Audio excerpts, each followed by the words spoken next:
that long for this piece to materialise. And part of that is finding the funding, and part of it is for John just to have made the commitment, And you can't push a composer, you have to work with them, in their own way, because ultimately it's the composer who puts pen to paper. And it's a fascinating journey, and I thoroughly enjoyed this aspect of developing the repertoire to see how each composer functions, And I usually ask for 2 years exclusivity on a piece of music, which will allow more than the one performance to happen and allow for the piece to settle down, to be experimented with, for the publisher to be able to make the corrections, things like that. And usually first recording rights as well. And then after that, it's important for other people to play it. It's fun. If there's one composer that you wish you could have worked up with, living or dead, who would that be? Leonard Bernstein, for sure. I'd written to him, believe it or not, asking if he would write a concerto, and he replied and said, "Ooh, interesting." Ooh, interesting, but he was very positive, and then he passed away. So that one I'm very sorry about, and I think we lost him far too early anyway.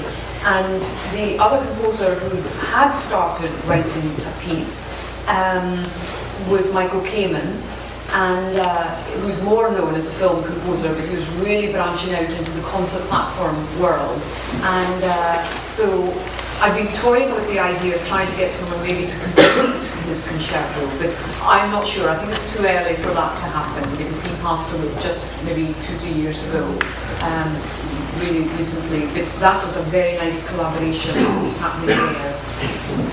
I'm still interested in Steve Reich, as I say. I am one way or another. So,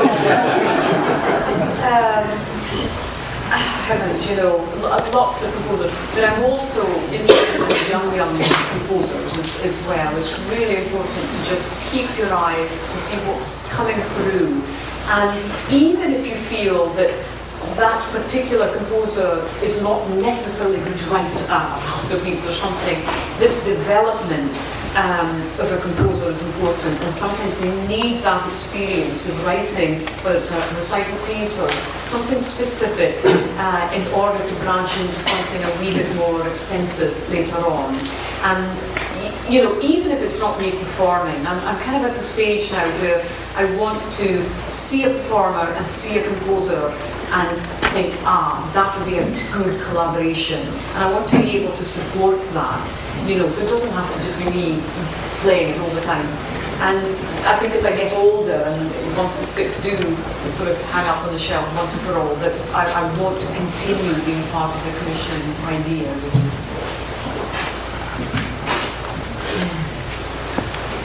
When you work with a composer, who decides what suite of instruments you'll be playing? Do you tell the composer that I'd like a piece for these couple of instruments, or It depends, actually. Sometimes composers are quite specific, and sometimes they need help. From my perspective, I have got to think that this piece of music must have a long shelf life. It must be able to be performed by other people, and it must be able to be performed in every continent, in every corner of the globe. So there's no point in having a piece of music that uses such obscure instruments that no one can find, it's too expensive, to put on. You can do that now and again, but it used to be maybe even 30, 40 years ago, where certain players would have pieces written specifically for their collection of instruments. So actually, there are good pieces of music there, but my goodness, there's just no way that most other people can even get their hands on the instruments, And so these pieces are no longer performed. So you prefer a very small suite of instruments and very, very common instruments? Well, yes and no. I think that, for example, here, most people know of the 3-octave vibraphone, but instrument manufacturers are gradually beginning to make a 4-octave vibraphone. So it's important for the players to start commissioning pieces for 4 octaves, so that the 4 octave becomes the standard instrument. And we've seen this develop with marimbas. Marimbas started with 4 octaves, then it was 4 1/3, then 4 1/2, then 4 1/2 plus 1 bar. Now they're 5 octaves. And I commissioned a piece by Kevin Putz a few years ago, and his last run on the marimba starts from the very low end of the instrument, the C, the low C, and it finishes on a high D. The instrument stops at a C. He kept saying, oh gosh, if only there was a marimba that went up to a high D.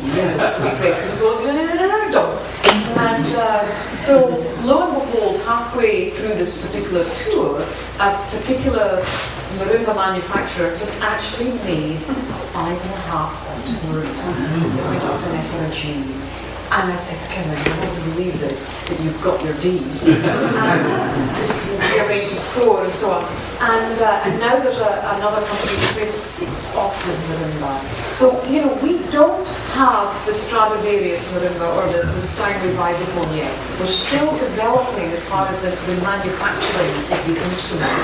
So, you know, this means that with composers and performers and the mallet makers and, you know, how the kind of recording engineers and where the types of rules that we're playing these instruments in, we've got to keep an open mind to an extent that I'm not so keen in making it such a trial for people to find really obscure instruments. I'll give you an example. And I had a piece commissioned, and I knew I was being totally selfish in doing this, so I knew that this would be a problem for the piece to be performed further down the road. But I asked Jonathan Harvey to write a piece that used marimba vibraphone, but then certain pieces of my gamelan. Now my gamelan, it's a 30-piece gamelan, but the tuning is a combination of the Western scale, the Pilog scale, and the Slendro scale from Indonesia. So it's a combination. So I know that no one else has this really, unless they specifically get it made. Probably not. So, you know, and we had chosen 3 pieces out of the 30-piece gamelan, as it were, and because it works so well with the marimba and vibraphone. And of course it's a piece that isn't really played that much at all because of that.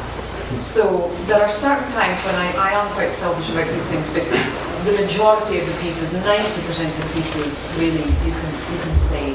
And nowadays, with the financial climate being as it is, with the security being as it is, I no longer travel with my own instruments. I'm totally dependent on presenters providing everything.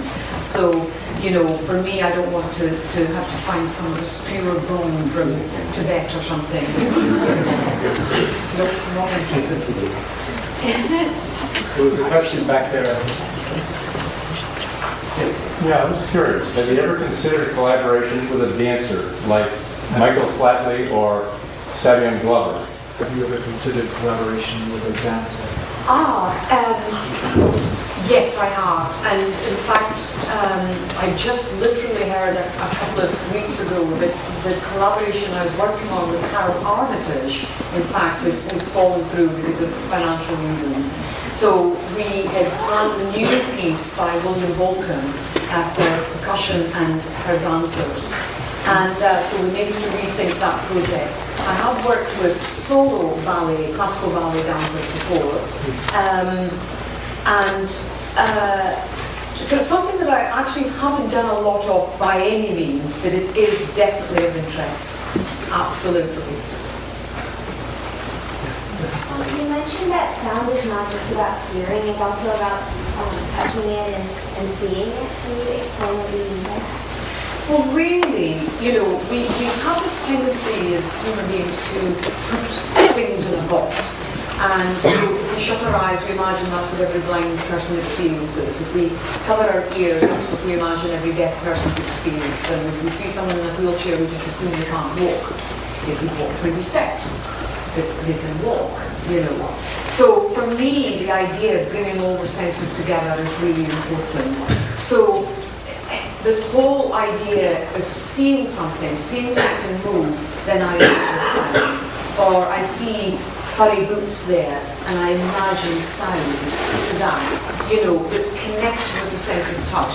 For me, I really appreciate sound a lot more if I'm actually participating in it.